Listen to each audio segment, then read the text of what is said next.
ဒဟီတီကိုထားခဲ့ကုန်ခင်တောင်မီလီလင်းအောင်ကျွေးမှာပဲကိုပြန်တွေ့ရတယ်ဆိုတော့လဲသွားဖို့ကိုပျောက်ဆုံးမသွားခင်တော့ပြန်ခဲ့ပါကုန်ခင်ဘာရီကအုပ်ဆိုင်မုံဝဲတော့ဒဟီတီဟာလင်းချင်းတယ်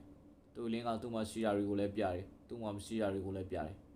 ဒဟီတီရဲ့လင်းအောင်မှာအကြမ်းဖက်ကိုလိုနီစနစ်ရှိရယ်မွေးစေဝါရှိရယ်စစ်ဖလစ်ပုံနဲ့ခရစ်တော်ဝါလာရှိရယ်အလှဆိုတဲ့စကားလုံးမရှိဘူးမကောင်းမှုဆိုတဲ့သုံးလုံးမရှိဘူးနိုင်ငံရေးလည်းမရှိဘူး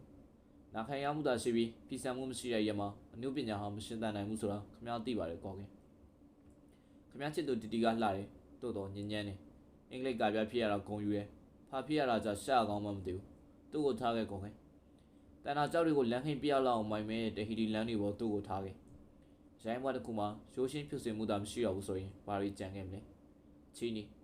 ပေါ့ပြက်သိန်းတို့ရက်ဆက်ကြမ်းကြုံခင်ဗျားညီနိုင်မလားကောခင်ပါရီသူတွေဟာရုပ်ဆိုးရှာကြတဲ့ကောခင်ရဲ့ဒါကြောင့်မင်းရုပ်တဲ့အလှပြင်ကြရတာပေါ့ဒါကြောင့်မင်းအဲ့ရဘေးရမှာလဲတစ်ဖက်ကန်ခတ်ကြရတာပေါ့တွက်ကြီးပဲပါရီမှာအချစ်ကိုတွေ့ဖို့လွယ်တယ်အချစ်ကိုဆုံးရှုံးဖို့ပိုပြီးလွယ်တယ်နောက်ထပ်အချစ်တစ်ကိုတွေ့ဖို့ကတော့အလွယ်ဆုံးပါပဲပါရီဟာဘသူ့ကိုမှကြာအသေးကွဲခွင့်မပေးဘူးမမောပန်းသူပါရီပါ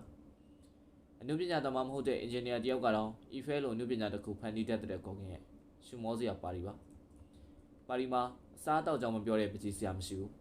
ပကြီးအကြောင်းမပြောတဲ့ကြပြားစရာမရှိဘူးကြပြားအကြောင်းမပြောတဲ့စစ်ဘိုလ်ကျုံမရှိဘူး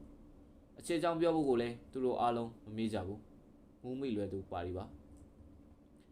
မှာစားနဲ့အတော့အချစ်နဲ့လင်ကိစ္စအနုပညာနဲ့ယူသွချင်းမင်းမဲ့ဝါဒနဲ့ကွန်မြူနစ်ဖက်စစ်နဲ့မျိုးချစ်ဝါဒီ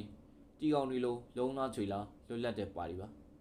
ဖျားသခင်ဟာပကြီးစရာတွေပေါ်မှာမရရောဘူးတဲ့ဒါကြောင့်စေဆန့်တို့ဂျေကားတို့တူလို့တို့မော်ရီတို့ဖျားသခင်ကိုပုံကန်ကြတော့မလို့ခင်ဗျားမရှိလို့မဖြစ်ဘူးခေါ်ခင်ကွန်မြူနစ်ဖြစ်ဖို့တတိပါလာသူပါရီပါတစ်ချိန်မှာရင်းရှင်တွေကိုဆက်တော်လန်ကြအောင်ပါလို့ဇူလာကနမိတ်ဖက်ခဲ့ဘူးရဲ့အနုပညာကြောင့်သာမလွဲတာမရှောင်သာမင်းမဲ့ဝါဒီဖြစ်ခဲ့ရသူပါရီဘုံဖွဲ့ရဲ့ရှုံးကြွေးကိုပြန်ဆက်ဖို့စပိန်ကဆုတ်ခွာခဲ့ရသူဘတ်တော်သားတွေကိုဝိဖက်နှစ်သိမ့်ဖို့ပြန်ခဲ့ကုန်ခင်စပိန်မှာပြည်သူတပ်ဦးရှုံးရင်ပါရီပြည်သူတပ်ဦးလည်းရှုံးမှာပဲဒါကိုရှင်းပြဖို့ပြန်ခဲ့ကုန်ခင်နောက်မျိုးဆက်ကိုယုံကြည်လို့လေလွင့်သူဟိုးရင်ကော်ဖီအိမ်ပြန်ခဲ့သလိုပြန်ခဲ့ကုန်ခင်ကုလိုဖျားသခင်တွေလက်ပန်းကျနေကြတဲ့တန်ဝင်းကကဆိုင်နေချိန်မျိုးမှာတယောက်လှမ်းခေါ်စရာချက်ချင်းမြစ်တာနဲ့နုပညာသာရှိတော့တာလို့ပြန်ခဲ့ပါတော့ကောခင်ကိုတန်းထုံနောက်မျိုးဆက်ကိုယုံကြည်လို့လေလွင့်သူဟိုးရင်ကော်ဖီအိမ်ကိုပြန်ခဲ့သလိုပြန်ခဲ့ကောခင်ကုလိုဖျားသခင်တွေလက်ပန်းကျနေကြတဲ့တန်ဝင်းကကဆိုင်နေချိန်မျိုးမှာတယောက်လှမ်းခေါ်စရာချက်ချင်းမြစ်တာနဲ့နုပညာသာရှိတော့လို့ပြန်ခဲ့ပါတော့ကောခင်